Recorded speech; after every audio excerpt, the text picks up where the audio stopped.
새벽 5시 서울의 한 대학병원 응급실이 분주했습니다. 김민지는 밤새 이어진 교통사고 환자들을 돌보느라 지쳐 있었지요. 하얀 간호복에는 혈흔이 몇 점 튀어 있었고 마스크 위로 보이는 눈가에는 피로가 짙게 배어 있었습니다. 복도 창문 너머로 도시의 불빛들이 하나둘 꺼지고 있었어요. 민지는 잠시 걸음을 멈추고 창밖을 바라보았습니다. 사연을 시작하기 전에 무료로 할 수 있는 구독, 좋아요 부탁드립니다. 꽃님이 살롱을 방문해주신 모든 분들의 행복한 삶을 응원하며 사연을 시작하겠습니다. 고층 빌딩들 사이로 희미하게 보이는 산 능선이 고향 강원도 평창의 첩첩산중을 떠올리게 했지요. 32살. 도시에서 간호사로 일한 지 벌써 10년이 되어가고 있었습니다. 산골 마을에서 자란 소녀가 서울의 대학병원 간호사가 되기까지 그 길은 결코 순탄하지 않았어요. 민지의 어린 시절은 흙냄새와 함께 시작되었습니다. 평창의 작은 산골 마을, 겨우 20가구만이 모여 사는 그곳에서 그녀는 세 남매 중 맞이로 태어났지요. 아버지는 작은 밭을 일구며 감자와 배추를 키웠고 어머니는 산에서 나무를 케어장에 내다 팔았습니다. 새벽부터 밭일을 도와야 했던 민지에게 학교는 유일한 쉼터였어요. 흙투성이 손을 깨끗이 씻고 책을 펼칠 때면 그녀는 다른 세상으로 떠나는 기분이었습니다. 특히 과학 시간에 배운 인체의 신비는 그녀를 매료시켰지요. 심장이 뛰는 원리, 혈액이 순환하는 과정, 상처가 아무는 메커니즘, 모든 것이 경이로웠습니다. 고등학교 3학년 담임 선생님이 민지를 불렀던 날을 아직도 생생히 기억합니다. 민지야, 너는 서울로 가야 해. 간호대학에 도전해보렴. 그 한마디가 민지의 인생을 바꿨지요. 하지만 현실은 녹록지 않았습니다. 대학 등록금은 집안 1년 수입과 맞먹었어요. 아버지는 한참을 고민하다가 외양간으로 향했습니다. 그리고 기르던 소를 팔았지요. 10년 넘게 함께한 소를 트럭에 싣는 날, 어머니는 부엌에서 훌쩍였습니다. 서울 생활은 처음부터 쉽지 않았어요. 사투리 때문에 놀림을 받기도 했고, 도시 아이들의 세련된 옷차림과 자신의 촌스러운 모습을 비교하며 주눅 들기도 했습니다. 하지만 민지는 이를 악물었지요. 부모님의 희생을 헛되게 할 수 없었습니다. 도서관에서 살다시피 하며 공부했고 실습 때는 누구보다 성실했어요. 환자들을 대하는 그녀의 따뜻한 마음씨는 교수들에게도 인정받았습니다. 산골에서 할머니, 할아버지들을 돌보며 자연스럽게 몸에 밴 배려심이었지요. 졸업 후 대학병원에 취직했을 때 민지는 처음으로 부모님께 용돈을 보낼 수 있었습니다. 얼마 되지 않는 돈이었지만 통장에서 돈이 빠져나가는 순간 그녀는 울컥했어요. 드디어 딸 노릇을 할 수 있게 된 것 같았습니다. 그리고 2년 후 박성준을 만났지요. 성준은 같은 병원 흉부외과 레지던트였습니다. 키가 크고 잘생긴 외모에 서울 강남 출신이라는 배경까지. 민지와는 모든 면에서 대조적이었어요. 그런 그가 먼저 다가왔을 때 민지는 믿기지 않았습니다. 김민지 선생님, 커피 한 잔 하실래요? 병원 옥상에서 마신 자판기 커피 한 잔이 시작이었습니다. 성주는 민지의 순수함과 헌신적인 모습에 끌린다고 했지요. 도시 여자들에게서는 찾을 수 없는 따뜻함이 있다고요. 연애 기간은 달콤했습니다. 성주는 민지를 배려했고 그녀의 시골 출신 배경을 개의치 않는 듯 했어요. 오히려 그것이 매력이라고 말했지요. 민지는 행복했습니다. 운명적인 사랑을 만난 것 같았어요. 하지만 결혼 이야기가 나오자 분위기가 달라졌습니다. 성준의 아버지 박동수는 강원도에서 대규모 농장을 운영하는 사업가였지요. 아이러니하게도 시골 출신이면서 며느리로는 도시 명문가 딸을 원했습니다. 시골 것이 시골 것을 만났구만. 첫 상견례에서 박동수가 내뱉은 말이었습니다. 민지는 수치심에 얼굴이 달아올랐지만 성준이 손을 꼭 잡아주었어요. 그 온기를 믿고 결혼을 결심했습니다. 결혼식은 소박했지요. 민지의 부모님은 어색한 정장 차림으로 서울에 올라왔고 호텔 웨딩홀의 화려함에 주눅 들어 있었습니다. 반면 성준의 집안 사람들은 당당했어요. 비싼 한복과 양복을 차려입고 민지 집안을 은근히 무시하는 듯한 태도를 보였지요. 결혼 후 변화는 서서히 시작되었습니다. 처음에는 사소한 것들이었어요. 밤 근무를 마치고 돌아오면 성준의 표정이 좋지 않았고 주말에 친정에 가는 것을 탐탁지 않게 여겼습니다. 시댁 행사에는 반드시 참석해야 했지만 민지의 가족 모임은 중요하지 않다는 듯 무시했지요. 당신은 이제 박가의 며느리야. 품위를 지켜야지. 성준의 입에서 시아버지와 같은 말이 나오기 시작했습니다. 사랑한다는 말은 줄어들고 지적과 잔소리가 늘어났어요. 민지는 혼란스러웠습니다. 연애 시절에 다정한 성준은 어디로 간 것일까요? 응급실 근무를 마치고 라커룸에서 옷을 갈아입는 민지의 휴대폰이 울렸습니다. 성준이었지요. 오늘도 늦겠지? 차가운 목소리에 민지는 한숨을 삼켰습니다. 거울에 비친 자신의 모습이 낯설게 느껴졌어요. 눈 밑에는 다크서클이 짙었고 한때 생기있던 얼굴에는 지친 기색이 역력했습니다. 병원을 나서며 민지는 하늘을 올려다보았습니다. 도시의 매연 때문에 별은 보이지 않았지요. 고향에서는 쏟아질 듯 많던 별들이 그리웠습니다. 그때는 가난했지만 마음은 자유로웠어요. 지금은 경제적으로 안정되었지만 영혼은 점점 메말라가고 있었습니다. 지하철역으로 향하는 발걸음이 무거웠습니다. 집에 가면 또 어떤 표정으로 자신을 맞이할까요? 민지는 결혼 반지를 만지작거렸어요. 반짝이는 다이아몬드가 차가웠습니다. 멀리서 구급차 사이렌 소리가 들려왔지요. 또 다른 응급 환자가 실려오는 모양이었습니다. 민지는 잠시 발길을 멈추고 병원을 돌아보았어요. 저곳에서는 자신이 필요한 사람이었습니다. 인정받는 간호사였지요. 하지만 집에서는 어떤가요? 그저 집안의 며느리, 누군가의 아내일 뿐이었습니다. 핸드폰이 다시 울렸습니다. 이번엔 시아버지였어요. 민지는 전화를 받지 않았습니다. 대신 문자가 왔지요. 이번 주말 농장으로 내려와라. 중요한 얘기가 있다. 불길한 예감이 들었습니다. 민지는 손가락으로 관자놀이를 눌렀어요. 두통이 시작되고 있었습니다. 시아버지의 중요한 얘기는 늘 민지에게 불리한 것들이었지요. 지하철 플랫폼에 서서 민지는 생각했습니다. 언제부터 자신의 삶이 이렇게 갈라지기 시작한 걸까요? 간호사로서의 삶과 며느리로서의 삶, 직업인으로서의 정체성과 가족 구성원으로서의 역할. 그 사이에서 진짜 김민지는 어디에 있는 것일까요? 열차가 들어왔습니다. 문이 열리고 사람들이 쏟아져 나왔어요. 민지는 그 흐름에 떠밀려 열차에 올랐습니다.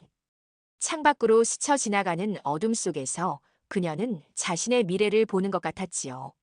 점점 더 깊은 터널로 들어가는 것처럼 앞이 보이지 않는 어둠 속으로 향하고 있었습니다. 하지만 터널은 언젠가 끝나기 마련입니다. 민지는 아직 그것을 알지 못했지요. 곧 닥쳐올 폭풍도 그리고 그 폭풍을 헤쳐나갈 자신의 용기도 아직은 모르고 있었습니다. 집에 도착한 민지는 현관문 앞에서 심호흡을 했어요. 문고리를 돌리는 손이 떨렸습니다. 안에서 텔레비전 소리가 들렸지요. 성준이 기다리고 있을 것입니다. 문을 열자 예상대로 성준이 소파에 앉아 있었어요. 그는 민지를 흘겨보았습니다. 아버지가 주말에 내려오래. 너도 알지? 민지는 고개를 끄덕였습니다. 성준의 표정에서 무언가 결정된 듯한 단호함이 보였어요. 마치 이미 모든 것이 정해진 것처럼요.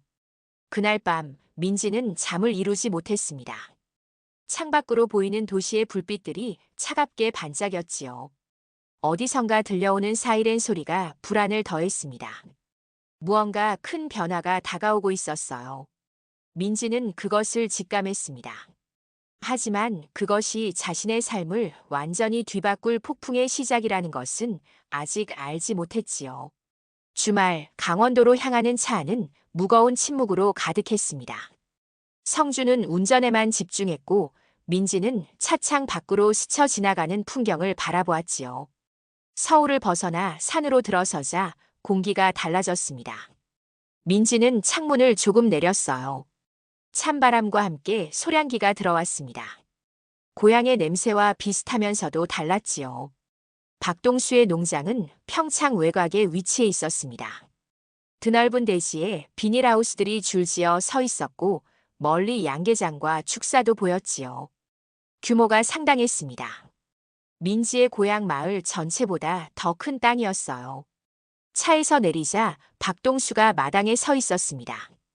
60대의 건장한 체구, 날카로운 눈매, 권위적인 자세. 모든 것이 위압적이었지요. 거실에 앉자마자 박동수가 단도직입적으로 말했습니다. 성준이 형이 사업에 실패했다. 농장을 너희가 물려받아라. 대신 민지는 병원을 그만둬야 한다. 충격적인 통보였습니다. 민지의 얼굴이 창백해졌지요. 10년 넘게 쌓아온 경력을 하루아침에 포기하라니요. 그녀는 성준을 바라보았지만 남편은 이미 모든 것을 알고 있다는 듯 시선을 피했습니다. 박동수의 목소리가 거실을 울렸어요. 여자가 무슨 일이냐는 집안을 돌보는 게 본분이라는 말들이 쏟아졌습니다. 저녁 식사 시간, 민지는 거의 아무것도 먹지 못했습니다. 목구멍이 막힌 것 같았지요. 시어머니가 조심스럽게 민지를 바라보았지만 박동수의 눈치를 보며 입을 열지 못했어요. 그녀의 침묵이 오히려 더 많은 것을 말해주고 있었습니다. 아마도 시어머니 역시 같은 길을 걸어왔겠지요. 그날 밤 민지는 농장 뒤편 언덕에 올랐습니다. 별이 쏟아질 듯 많았어요. 어린 시절 고향에서 보던 그 별들이었지만 지금은 아름답게 느껴지지 않았습니다. 오히려 그 많은 별들이 자신을 내려다보며 압박하는 것 같았지요. 전화벨이 울렸습니다. 병원 동료였어요. 스케줄 변경 요청이었지만 민지는 거절할 수밖에 없었습니다. 자신이 곧 병원을 그만둘지도 모른다고 말하자 동료는 놀라며 이유를 물었지요. 집안 사정이라는 짧은 대답 후 민지는 전화를 끊었습니다. 돌아온 방에서 성준이 기다리고 있었습니다. 그는 아버지의 제안을 받아들이자고 설득했지요. 농장이면 평생 먹고 살 수 있다면서요. 내 인생은요? 내가 공부한 시간들은 왜 이렇게 이기적이야? 이기적이라는 말이 날카롭게 박혔습니다. 민지는 더 이상 대화하고 싶지 않았어요. 등을 돌리고 누웠지요. 다음 날 아침 박동수는 민지를 농장으로 데려갔습니다. 비닐하우스를 둘러보며 그는 연 매출이 수억이라고 자랑했어요. 병원 월급 따위와는 비교가 안 된다면서요. 그리고 덧붙였습니다. 민지의 부모님도 농사 짓는 분들이니 피는 속이지 못한다고. 여기가 어울린다고요. 모욕적인 말이었지만 민지는 참았습니다. 입술을 깨물며 속으로만 울분을 삼켰지요. 서울로 돌아오는 길 민지는 시간을 벌기로 했습니다. 병원에 인수인계가 필요하다고 둘러댔지요. 성준은 한두 달이면 충분하겠냐며 만족스러운 표정을 지었습니다. 집에 도착한 민지는 곧바로 화장실로 들어갔습니다. 거울 속 자신의 얼굴이 낯설었어요. 눈동자에서 빛이 사라지고 있었습니다. 이대로 가면 시어머니처럼 될 것 같았지요. 꿈도 자아도 모두 잃어버린 채 살아가는 그림자 같은 존재로요. 그날 밤 민지는 오랜만에 일기장을 꺼냈습니다. 떨리는 손으로 펜을 잡았어요. 글씨가 삐뚤빼뚤했지만 마음속 이야기를 쏟아냈습니다. 자신이 누구인지 묻는 질문들, 흔들리는 정체성에 대한 고민들이 종이 위에 새겨졌지요. 마지막 문장은 단호했습니다. 이대로는 살 수 없다. 다음 날 병원에서 민지는 수간호사를 찾아갔습니다. 혹시 일을 그만두게 되면 다시 돌아올 수 있는지 조심스럽게 물었지요. 수간호사는 걱정스러운 눈빛으로 민지를 바라보았습니다. 경력 단절의 어려움을 설명하며 특히 전문직은 더욱 그렇다고 조언했어요. 민지는 알고 있었습니다. 한 번 떠나면 돌아오기 어렵다는 것을요. 며칠 후 고향 어머니에게서 전화가 왔습니다. 목소리만 들어도 눈물이 났지요. 민지는 참았던 모든 것을 털어놓았습니다. 시댁의 요구, 성준의 변화, 자신의 고민까지요. 긴 침묵 후 어머니가 말했어요. 민지야, 엄마가 너를 서울로 보낸 건 내가 하고 싶은 일을 하며 살라고 한 거야. 어머니의 말이 가슴 깊이 박혔습니다. 그동안 당연하게 받아들였던 것들이 사실은 당연하지 않았던 거지요. 그날 저녁 민지는 오랜만에 대학 동기들을 만났습니다. 다들 각자의 분야에서 전문가로 성장하고 있었어요. 한 친구가 병원에서 정신건강 전문간호사 과정 지원자를 모집한다는 소식을 전했습니다. 민지의 가슴이 뛰었지요. 늘 관심 있던 분야였습니다. 하지만 현실의 벽이 너무 높았어요. 집으로 돌아온 후 성준이 잠든 시간에 민지는 노트북을 켰습니다. 전문간호사 과정을 검색했어요. 2년 과정, 등록금 지원, 수료 후 승진 보장. 모든 것이 매력적이었습니다. 화면의 빛이 얼굴을 비췄지요. 그 빛 속에서 민지는 잃어버렸던 무언가를 다시 발견한 것 같았습니다. 희망이었을까요? 아니면 자신이었을까요? 하지만 시댁이 알면 어떻게 될까요?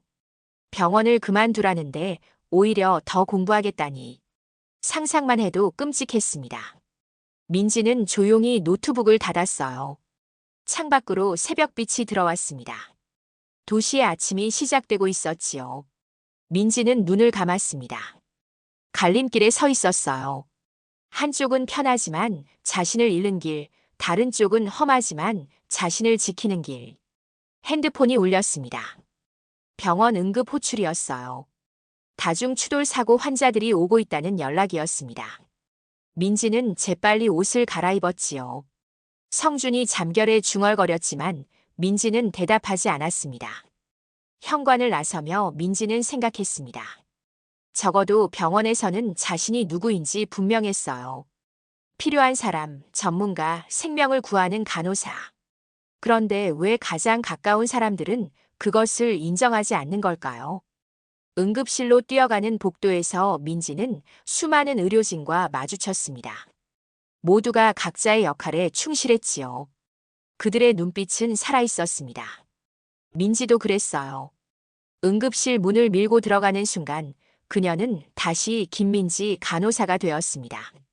환자들이 실려 들어왔습니다. 피와 고통 속에서도 생명은 간절했지요. 민지는 능숙하게 움직였습니다. 정맥 주사를 놓고 상처를 소독하고 환자를 안정시켰어요. 한 환자가 민지의 손을 잡았습니다. 고맙다는 눈빛이었지요. 그 순간 민지는 깨달았습니다. 이것이 자신의 삶이라는 것을요. 누군가의 아내나 며느리가 아닌 간호사 김민지의 삶. 하지만 집으로 돌아가면 다시 그림자가 될 것입니다. 그 괴리감이 가슴을 짓눌렀어요. 새벽 근무를 마치고 라커룸에 앉아 있을 때 민지는 결심했습니다. 아직은 때가 아니지만 언젠가는 선택해야 할 것입니다. 자신의 삶을 위해서요. 그때까지는 버텨야 했습니다. 물속에 잠긴 것처럼 숨이 막혀도 견뎌야 했지요. 창밖으로 아침 해가 떠오르고 있었습니다. 하지만 민지에게는 여전히 긴 밤이 계속되고 있었어요. 언제쯤 자신만의 아침을 맞이할 수 있을까요? 민지는 무거운 발걸음으로 병원을 나섰습니다. 집으로 가는 길이 멀게만 느껴졌지요. 석 달이 지났습니다. 민지는 여전히 병원을 다니고 있었지만 시댁의 압박은 날로 심해졌지요. 매주 주말마다 농장으로 불려가 일을 도와야 했고 평일 저녁에는 끊임없는 전화가 이어졌습니다. 시아버지는 점점 더 노골적으로 불만을 표현했어요. 어느 날 아침 민지는 화장실에서 쓰러졌습니다. 과로와 스트레스가 겹친 탓이었지요. 성준이 그녀를 일으켜 세웠지만 걱정보다는 짜증이 앞섰습니다. 병원 일이 그렇게 힘들면 그만두지 그래. 민지는 대답하지 않았습니다. 현기증이 가시지 않아 벽을 짚고 일어섰지요. 거울에 비친 얼굴은 몰라보게 수척했습니다. 광대뼈가 도드라지고 눈 밑은 거뭇했어요. 병원에 출근한 민지를 보고 동료들이 놀랐습니다. 수간호사가 그녀를 불러 앉혔지요. 차를 건네며 조용히 물었습니다. 무슨 일이 있느냐고요. 민지는 괜찮다고 답했지만 떨리는 손을 숨길 수 없었습니다. 점심시간, 민지는 병원 옥상에 올라갔어요. 가을 바람이 차갑게 불었습니다. 멀리 남산타워가 보였지요. 저 높은 곳에서 내려다보면 자신의 고민도 작게 느껴질까요? 한숨이 깊게 나왔습니다. 휴대폰이 울렸어요. 시아버지였습니다. 전화를 받자마자 고함이 터져 나왔지요. 이번 주말 농장에 중요한 바이어가 온다며 반드시 와서 식사 준비를 하라는 명령이었습니다.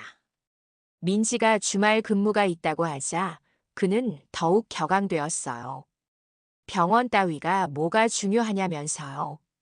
전화를 끊고 민지는 난간을 잡았습니다.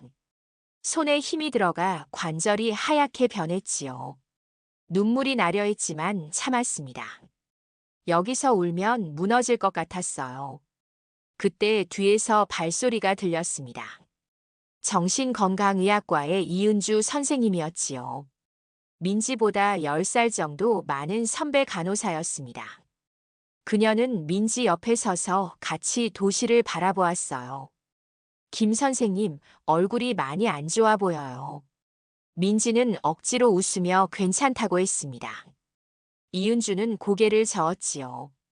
그리고 자신의 이야기를 꺼냈습니다. 10년 전 그녀도 비슷한 상황이었다고요. 시댁의 압박, 남편의 무관심, 경력 포기 요구까지. 결국 이혼을 선택했고 지금은 전문 간호사로 당당히 살아가고 있다고 했습니다. 민지는 놀란 눈으로 선배를 바라보았어요. 늘 밝고 자신감 넘치는 모습만 봐왔는데 그런 과거가 있었다니요. 선택은 선생님이 해야 해요. 하지만 기억하세요. 인생은 한 번뿐이에요. 이은주가 떠난 후 민지는 오래도록 그 자리에 서 있었습니다. 구름 사이로 햇빛이 비치다가 다시 가려지기를 반복했지요. 마치 자신의 마음 같았습니다. 저녁 집으로 돌아온 민지를 기다리고 있던 것은 충격적인 광경이었습니다. 거실에 시부모가 와 있었고 테이블 위에는 서류가 놓여 있었어요. 병원 사직서였습니다. 이미 작성되어 있었고 민지가 서명만 하면 되는 상태였지요. 이제 그만 끝내자. 다음 주에 이거 제출하고 농장으로 내려와. 박동수의 목소리는 단호했습니다. 민지는 떨리는 손으로 서류를 들어 올렸어요. 자신의 이름이 타이핑되어 있는 것을 보니 현실감이 밀려왔습니다. 정말로 이렇게 끝나는 걸까요? 성주는 소파에 앉아 텔레비전을 보고 있었습니다. 아내의 절망적인 표정을 외면한 채요. 시어머니는 부엌에서 설거지를 하며 없는 사람처럼 굴었지요. 민지는 서류를 내려놓고 방으로 들어갔습니다. 문을 닫고 바닥에 주저앉았어요. 숨이 막혔습니다. 가슴을 쥐어뜯는 통증이 느껴졌지요. 공황 발작이 온 것 같았습니다. 한참을 그렇게 있다가 민지는 핸드폰을 꺼냈어요. 갤러리를 열었습니다. 간호대학 졸업식 사진, 첫 출근 날 사진, 환자들과 찍은 사진들이 있었지요. 그때의 자신은 눈이 반짝였습니다. 살아있었어요. 새벽 2시 민지는 잠들지 못하고 일어났습니다. 거실로 나가니 테이블 위에 여전히 사직서가 놓여 있었어요. 달빛이 서류를 비추고 있었습니다. 민지는 천천히 다가가 서류를 들어 올렸지요. 그때 시어머니가 부엌에서 나왔습니다. 물을 마시러 나온 모양이었어요. 두 사람의 시선이 마주쳤습니다. 시어머니의 눈에 무언가 복잡한 감정이 스쳤지요. 동정심일까요? 아니면 체념일까요? 시어머니가 작은 목소리로 말했습니다. 나도 선생이었어. 그 한마디를 남기고 시어머니는 다시 방으로 들어갔습니다. 민지는 충격을 받았어요. 시어머니가 과거의 교사였다니. 그렇다면 그녀도 꿈을 포기한 것일까요? 다음 날 민지는 병원 도서관에서 자료를 찾았습니다. 가정폭력 피해자 지원센터, 여성 상담 전화, 법률 지원 단체들. 하나하나 메모했지요. 혹시 모를 상황에 대비해서였습니다. 그러던 중 한 통의 전화가 왔어요. 고향의 이순자 아주머니였습니다. 민지의 어머니에게서 상황을 들었다고 했지요. 민지야, 힘들지? 다음 주에 서울 올라갈 일이 있어. 그때 만나자. 이순자의 목소리는 따뜻했습니다. 민지는 울컥했지요. 누군가 자신을 걱정해주고 있다는 것만으로도 위안이 되었습니다. 주말이 다가왔습니다. 민지는 농장으로 내려가야 했어요. 가방을 싸면서 사직서를 넣을까 말까 고민했습니다. 결국 넣지 않았지요. 아직은 아니라는 마음이었을까요? 아니면 작은 저항이었을까요? 농장에 도착하니 정말로 바이어들이 와 있었습니다. 민지는 하루 종일 부엌에서 음식을 준비해야 했어요. 뜨거운 김이 얼굴을 때렸고 기름 냄새가 옷에 배었습니다. 손목이 아팠지만 쉴 수 없었지요. 저녁 식사 시간, 남자들은 거실에서 술을 마시며 사업 이야기를 나눴습니다.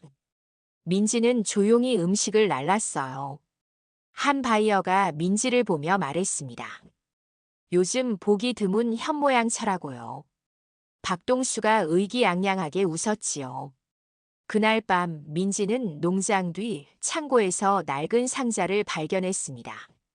시어머니의 물건들이었어요. 그 안에는 오래된 교과서와 교환, 그리고 사진들이 있었지요. 젊은 시절 시어머니가 아이들과 찍은 사진이었습니다. 환하게 웃고 있었어요. 민지는 상자를 다시 닫았습니다. 그리고 밖으로 나왔지요. 별이 없는 흐린 밤이었습니다. 바람이 차갑게 불었어요. 멀리서 개 짖는 소리가 들렸습니다. 그때 주머니에서 핸드폰이 울렸습니다. 이은주 선배였어요. 짧은 문자가 왔지요. 월요일에 정신건강 전문간호사 과정 최종 면접자 발표해요. 선생님 이름이 있더라고요. 축하해요. 민지는 문자를 다시 읽었습니다. 믿기지 않았어요. 한 달 전 충동적으로 지원했던 것이 서류 전형을 통과했다니요. 가슴이 뛰기 시작했습니다. 하지만 이내 현실이 무겁게 다가왔지요. 면접을 본다 한들 무슨 소용일까요? 어차피 병원을 그만둬야 하는데. 민지는 핸드폰을 주머니에 넣었습니다. 그런데 이상하게도 마음 한구석에 작은 불씨가 생긴 것 같았어요. 아직 꺼지지 않은 희망의 불씨. 어쩌면 이것이 기회일지도 모른다는 생각이 들었습니다. 민지는 깊게 숨을 들이마셨어요. 차가운 공기가 폐를 채웠습니다. 정신이 맑아지는 것 같았지요. 다시 한번 하늘을 올려다보았습니다. 구름 사이로 희미하게 별 하나가 보였어요. 작지만 분명히 빛나고 있었습니다. 월요일까지 이틀이 남았습니다. 민지는 결심했어요. 일단 면접은 보기로요. 그 후의 일은 그때 생각하기로 했습니다. 지금 당장은 이 작은 희망의 끈을 놓지 않는 것이 중요했지요. 농장 집으로 돌아가는 발걸음이 조금은 가벼워졌습니다.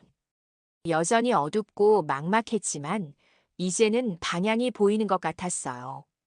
아주 희미하지만 분명히 존재하는 빛을 향해 가야 했습니다. 월요일 아침 민지는 평소보다 일찍 일어났습니다. 면접 준비를 하느라 밤을 꼬박 새웠지만 피곤하지 않았어요.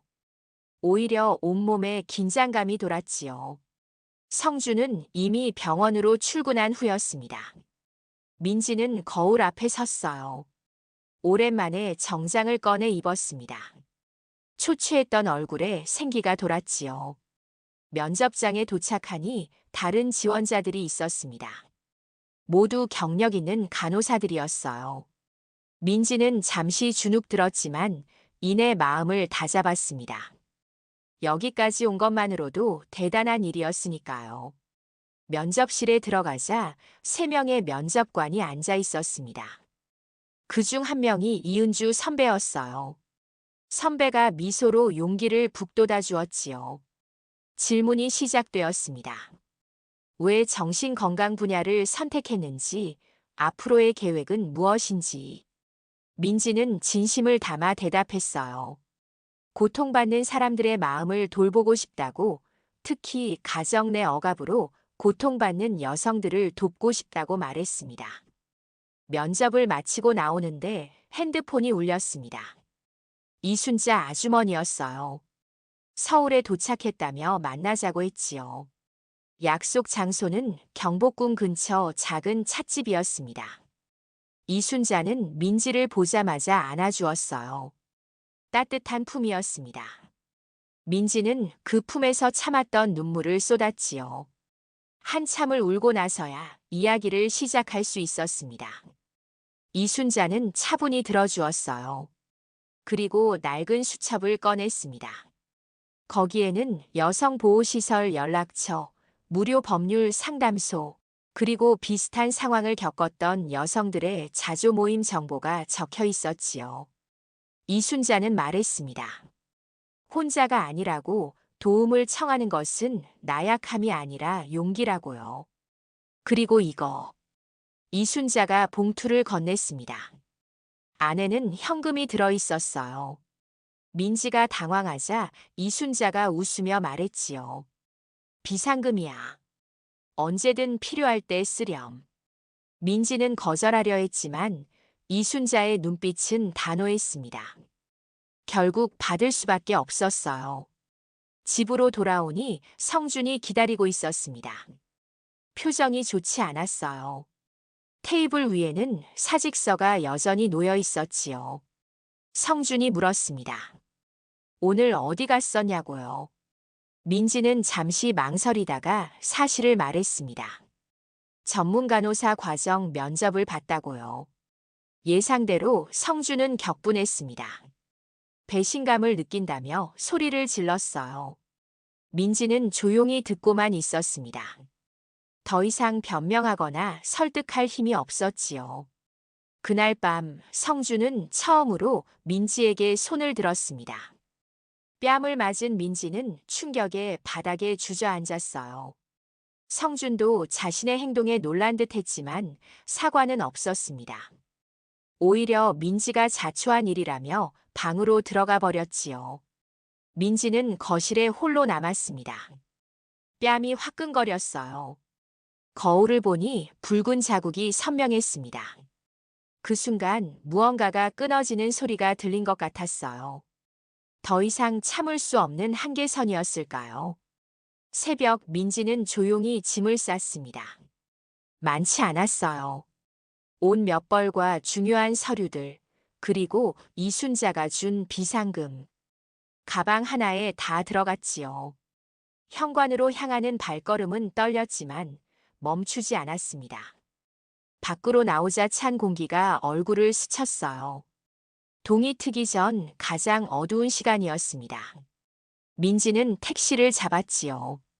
행선지는 이순자가 알려준 여성보호시설이었습니다. 시설에 도착하니 당직 상담사가 민지를 맞았어요. 따뜻한 차를 건네며 천천히 이야기하라고 했습니다. 민지는 모든 것을 털어놓았지요. 결혼 생활, 시댁의 압박, 그리고 오늘의 폭력까지요. 상담사는 민지의 상처를 사진으로 찍고 기록을 남겼습니다. 그리고 안전한 방으로 안내했어요. 작지만 깨끗한 방이었지요. 민지는 침대에 앉아 한숨을 쉬었습니다. 드디어 벗어난 것일까요? 아침 민지는 병원에 전화했습니다. 개인 사정으로 며칠 쉬겠다고 했어요. 수간호사가 걱정했지만 자세히 묻지는 않았습니다. 오전 중에 핸드폰이 미친 듯이 울렸어요. 성준, 시아버지, 시어머니가 번갈아 전화를 걸었지요. 민지는 받지 않았습니다. 대신 문자를 보냈어요. 시간이 필요하다고 며칠 후 연락하겠다고요. 오후에 이순자가 시설로 찾아왔습니다. 민지의 어머니도 함께였어요. 어머니는 딸을 보자마자 울음을 터뜨렸지요. 민지도 어머니 품에 안겨 울었습니다. 한참을 그렇게 있었어요. 미안하다, 민지야. 엄마가 너무 늦게 온 것 같아. 어머니의 말에 민지는 고개를 저었습니다. 늦지 않았다고, 이제라도 와줘서 고맙다고 말했어요. 이순자가 실질적인 조언을 했습니다. 우선 법률 상담을 받고 증거를 모으고 차근차근 준비하라고요. 그리고 무엇보다 중요한 것은 민지 자신의 안전과 건강이라고 강조했지요. 사흘째 되는 날 뜻밖의 방문객이 왔습니다. 시어머니였어요. 상담사가 민지의 의사를 물었고 민지는 잠시 고민 후 만나기로 했습니다. 시어머니는 많이 수척해 보였어요. 그녀는 민지를 보자마자 고개를 숙였습니다. 미안해요. 내가 겁쟁이였어요. 시어머니는 봉투를 건넸습니다. 안에는 돈과 함께 편지가 들어 있었어요. 편지에는 시어머니의 진심이 담겨 있었지요. 자신도 똑같은 길을 걸었지만 용기가 없어 포기했다고, 민지는 다르게 살기를 바란다고 적혀 있었습니다. 그리고 놀라운 말을 했어요. 성준이 민지를 때린 것을 알게 되었고 그것은 절대 용납할 수 없다고, 이혼을 지지한다고 말했습니다. 일주일 후 민지는 변호사를 만났습니다. 이순자가 소개해준 여성 전문 변호사였어요. 이혼 소송 절차와 위자료 그리고 보호 명령에 대해 상세히 설명해 주었지요. 민지는 마음을 정했습니다. 이혼하기로요. 그런데 뜻밖의 소식이 왔습니다. 병원에서 전화가 온 것이에요. 정신건강 전문간호사 과정에 최종 합격했다는 통보였습니다. 민지는 믿을 수 없었어요. 이 힘든 시기에 좋은 소식이 오다니요. 이은주 선배가 축하 문자를 보냈습니다. 면접에서 민지의 진정성이 느껴졌다며 좋은 전문 간호사가 될 거라고 격려했어요. 민지는 시설 창가에 서서 밖을 바라보았습니다. 봄이 오고 있었어요. 거리의 나무들에 새싹이 돋아나고 있었지요. 겨울이 길고 춥더라도 결국 봄은 오는 법이었습니다. 어머니가 민지 곁으로 왔어요. 두 사람은 나란히 서서 창밖을 바라보았습니다. 민지야, 이제 내 삶을 살아. 엄마가 응원할게. 민지는 어머니의 손을 잡았습니다. 거칠지만 따뜻한 손이었어요. 그 손이 주는 힘을 느끼며 민지는 다짐했습니다. 이제 정말로 새롭게 시작하겠다고요. 핸드폰에 메시지가 왔습니다. 법원에서 보호 명령이 승인되었다는 연락이었어요. 성준은 민지에게 접근할 수 없게 되었습니다. 첫 번째 법적 보호를 받은 것이지요. 민지는 작은 수첩을 꺼냈어요. 앞으로 해야 할 일들을 적기 시작했습니다. 이혼 소송, 전문 간호사 과정, 새로운 거처 마련, 그리고 마음의 치유. 할 일이 많았지만 이상하게 두렵지 않았어요. 오히려 설렜습니다. 저녁 시설 식당에서 다른 입소자들과 함께 식사를 했어요. 각자 다른 사연을 가졌지만 모두 새로운 시작을 꿈꾸는 여성들이었습니다. 한 여성이 말했지요. 여기는 끝이 아니라 시작이라고요. 민지는 고개를 끄덕였습니다. 그녀의 눈에 오랜만에 빛이 돌았어요. 잃어버렸던 자신을 되찾아가고 있었습니다. 밤, 민지는 일기를 썼어요. 오늘로 정확히 열흘째. 집을 나온 지 열흘이 지났다. 처음엔 무서웠지만 이제는 자유를 느낀다. 앞으로 힘든 일이 많겠지만 후회하지 않는다. 드디어 김민지로 살 수 있게 되었다. 창밖으로 별이 보였습니다. 도시에서는 보기 힘든 별이었어요. 하지만 오늘은 유난히 밝게 빛나고 있었지요. 민지는 그 별을 보며 미소 지었습니다. 내일은 병원으로 복귀하는 날이었어요. 그리고 새로운 공부를 시작하는 날이기도 했지요. 민지는 설레는 마음으로 잠자리에 들었습니다. 오랜만에 편안한 잠이 찾아왔어요. 새벽 민지는 창문 너머로 들어오는 햇살에 눈을 떴습니다. 따뜻한 빛이었어요.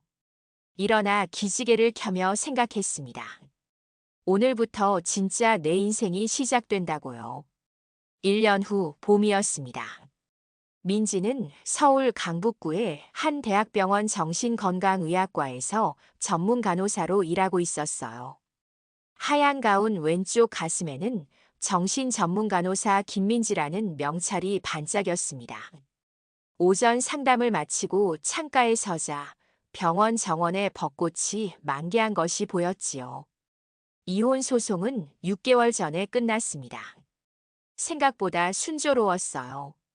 시어머니가 며느리 편에 서서 증언해 준 것이 결정적이었지요.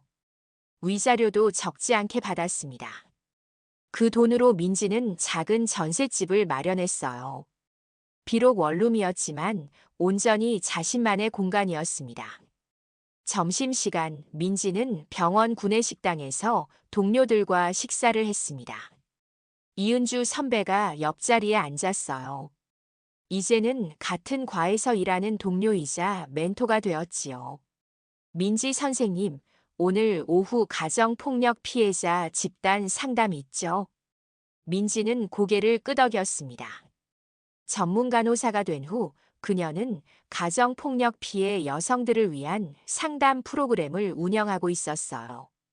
자신의 경험이 다른 이들에게 희망이 될 수 있다는 것을 알게 되었지요. 오후 상담실에는 5명의 여성이 모였습니다.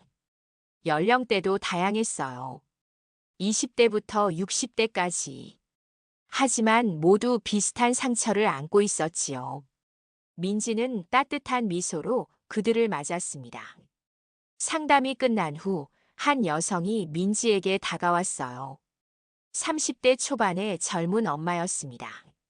선생님 덕분에 용기를 얻었어요. 저도 새롭게 시작해 보려고요.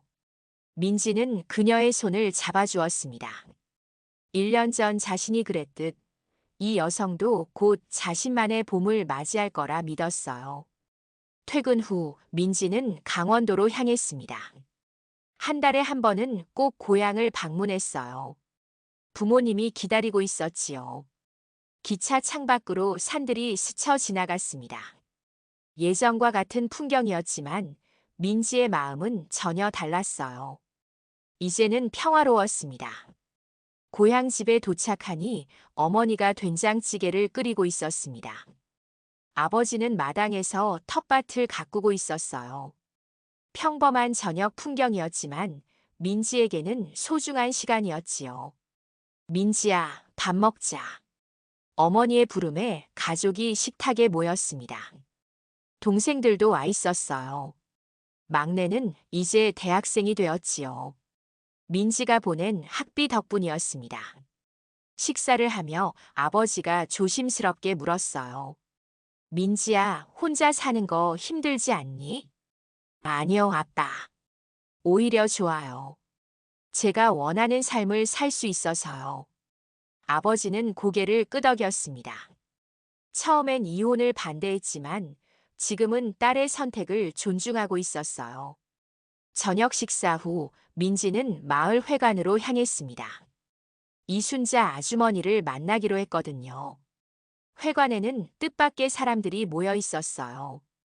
마을 여성들이 모임을 하고 있었던 것이지요.